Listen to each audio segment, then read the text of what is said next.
Hi. So today's mindset and action step for the week comes from the Know Yourself stage. And this is where we're going to unpack the concept of your career identity.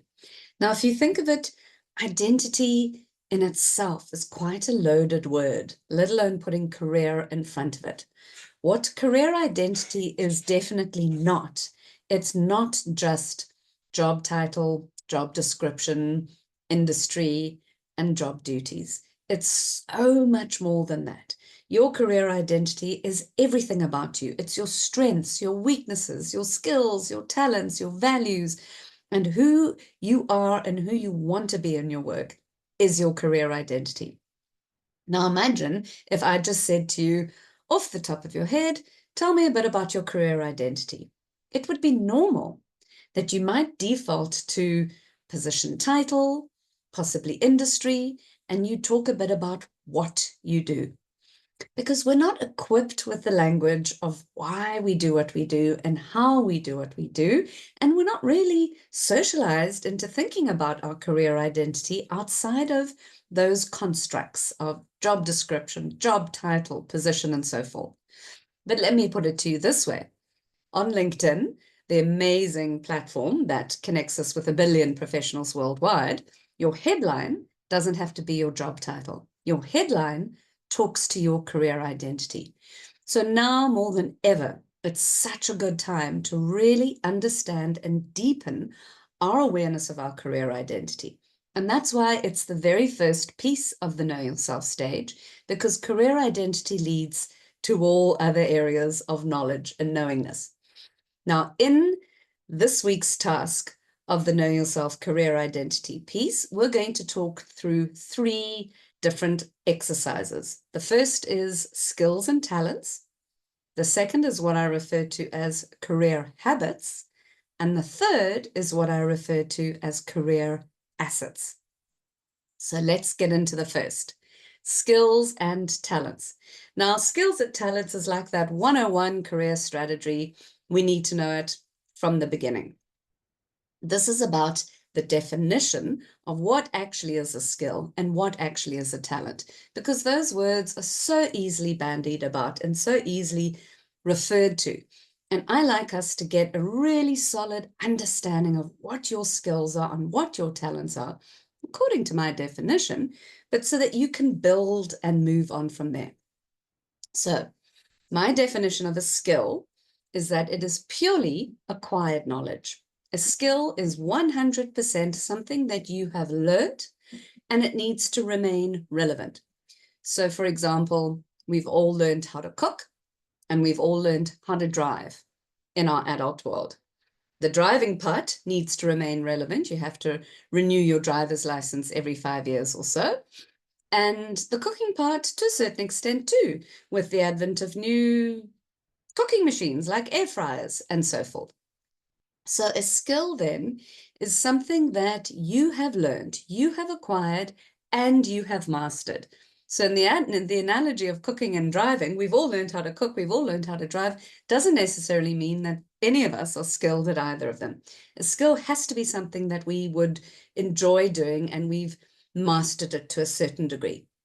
The caveat though, with a skill, because you're dialing up on your energy to use this new knowledge that you have learned, it doesn't come from within you. You have acquired it and you've learned it. When you spend a lot of time doing just skills-based activity, you feel exhausted. It drains your energy so that at the end of it, you're ready to put it down. In the analogy of cooking and driving, imagine cooking. You love cooking. You enjoy it. You cooked for the entire weekend for your family, and come Sunday night, you're ready to say, I am not going to open a cupboard in that kitchen. We are going out, or someone else is going to cook. It's not up for me. You are exhausted from cooking. But even though you do the cooking yourself, or during the process of the cooking, you actually enjoyed it. So that's just an analogy, the driving and the cooking, to give you an example. In your case, I could potentially look at your CV and tell you the things that you're skilled at. Have a look at qualifications, have a look at new projects, have a look at the work that you've done in the last 5 years, and then the next 5 years, take it in 5-year bunches or in 2 years, whatever time frame you want. But think carefully about what are the things that you've learned, what are the things that you've acquired that you enjoy doing. Those are skills. Knowing that at the end of the day of doing all of these skills, you feel a sense of exhaustion. They drain you. You want to put it down. You're done with it. You're finished with it. And that the element about a skill is something that always it needs to stay relevant. You can do a certification in one thing, but then you need to renew it or redo it. So that's the definition of a skill. And I want you to have a think. There's a worksheet underneath this video. You're just going to write down all of the things that you think are as skills, all of the things that you consider to be skills. Write them all down on the left-hand side. The other side of the sheet is where we're going to identify your talents.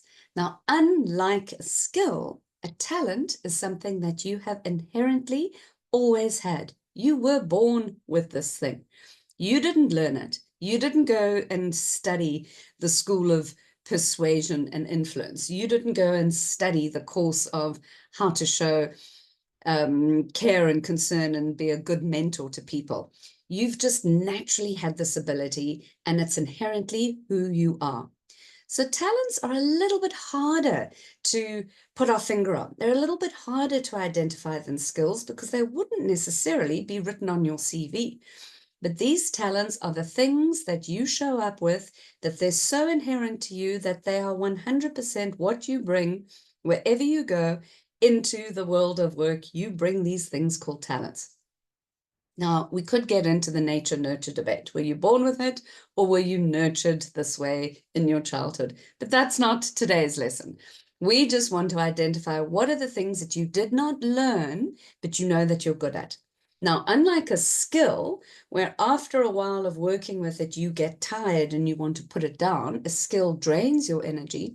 A talent does the very opposite. A talent feeds your energy. A talent gives you more energy. When you're spending time in your talents, you lose track of time. You forget that it's time to, have a break or have a meal or switch on the lights because it's getting a little bit dark, or goodness knows, collect the children from school. You're so absorbed in your talents that you just lose track of time, and you could keep going. Talents are the kind of things that when it's late at night and everyone's getting ready to go to bed and something comes about and it ignites your talent, it wakes you up. And then before you know it, it's 12 o'clock and you're like, oh my goodness, where did the time go? So talents were something that you were never taught. They are who you are. Now, this is some deep reflection.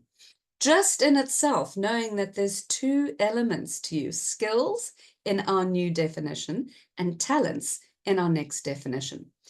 So without worrying about, is this right? Is this a skill? Is this a talent? It doesn't matter if you get them a bit confused. Just think of yourself in the working world.